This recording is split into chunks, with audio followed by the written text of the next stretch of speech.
अस्सलाम वालेकुम dear students, welcome to my YouTube channel mix information. Students, मैं आप लोगों के साथ शेयर करने जा रही हूँ 444 कोर्स कोड के इम्पोर्टेंट क्वेश्चन। ये क्वेश्चन एग्ज़ाम में बार बार रिपीट होते हैं, जिसकी वजह से इनके आने के चांसेस ज़्यादा होते हैं।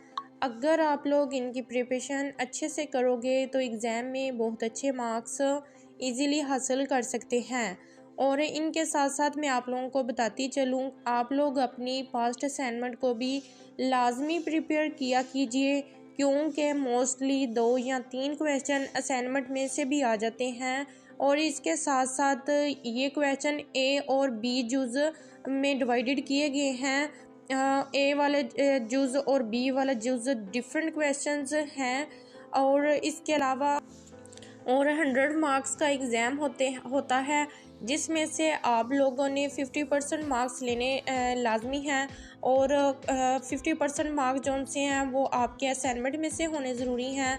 फिर इन दोनों के मार्क्स जो से हैं कंबाइंड होते हैं और इनका फिर जो सा फ़ीसद निकालते हैं। देन आपका रिज़ल्ट जो सा अनाउंस किया जाता है। लेकिन अगर आप लोगों की असाइनमेंट में से मार्क्स जो से कम है या असाइनमेंट में से फ़ेल है तो आपको पेपर में से भी फ़ेल किया जाएगा।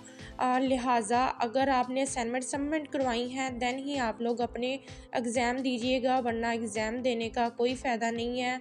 और अपने क्वेश्चंस को रीड आउट करने का सबसे बेस्ट मेथड ये है, आप लोग पॉइंट वाइज अपने क्वेश्चंस को रीड आउट किया कीजिए और अंदर से जो मटेरियल है वो उसके बेसिस पे, पॉइंट की बेस पे आप जो है वो लिख सकते हैं इजीली। लेकिन अगर आपको पॉइंट याद नहीं होंगे तो आपके लिए एग्ज़ाम जो उनसे सॉल्व करना थोड़ा सा टफ होगा।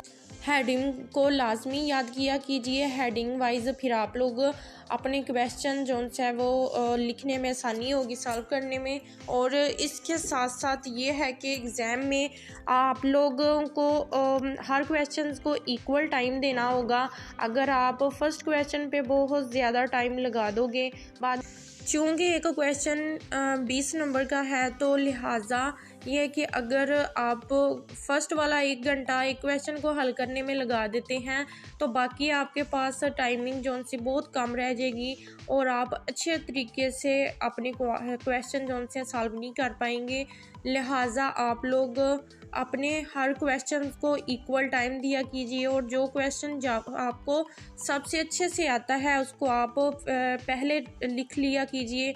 उसके बाद वो क्वेश्चन करें जो आप लोगों को कम आते हैं, और जो आपको नहीं आते वो आप लोग एंड पे सॉल्व करें और ज़्यादा टाइम नहीं लेना और सब क्वेश्चंस को एक जितना टाइम देना है। देन ही आप लोग अपने क्वेश्चन एग्जैक्ट टाइम तक सॉल्व कर पाएंगे। अदरवाइज़ ये होगा आपका 1 या 2 क्वेश्चन जो से छूट जाएंगे और टाइमिंग ख़त्म हो जाएगी पेपर की। और उसके बाद ये होगा कि टीचर आप लोगों से पेपर छीन लेंगे और आपके फिर रिज़ल्ट पे बहुत ज़्यादा असर पड़ेगा। इसलिए कोशिश कीजिए कि आपको जो टाइम यूनिट देती है, 3 घंटे का टाइम होता है, उसमें आप अपना क्वेश्चन जो उनसे सॉल्व कीजिए। और ये है कि ज़्यादा सेल्फ राइटिंग भी नहीं करनी, जो इसके मुताबिक मटेरियल होता है, जो उसके मुताबिक मवाद होता है, क्वेश्चन में जो पूछा जाए उसी का जवाब दिया जाए। अदरवाइज़ ये होगा कि आपसे क्वेश्चन कुछ और पूछा जाए, आप उसका जवाब कुछ और मेंशन साथ में कर दो।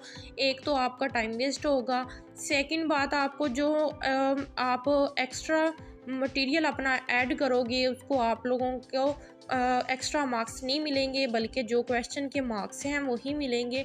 इसलिए ये कुछ टिप्स थी जो मैंने आप लोगों के साथ शेयर की हैं। जिस स्टूडेंट्स, अगर आप लोगों को मेरी वीडियो हेल्पफुल लगे तो लाइक, शेयर एंड कमेंट लाजमी किया कीजिए। मिलते हैं नेक्स्ट वीडियो में, तब तक के लिए अल्लाह हाफिज़।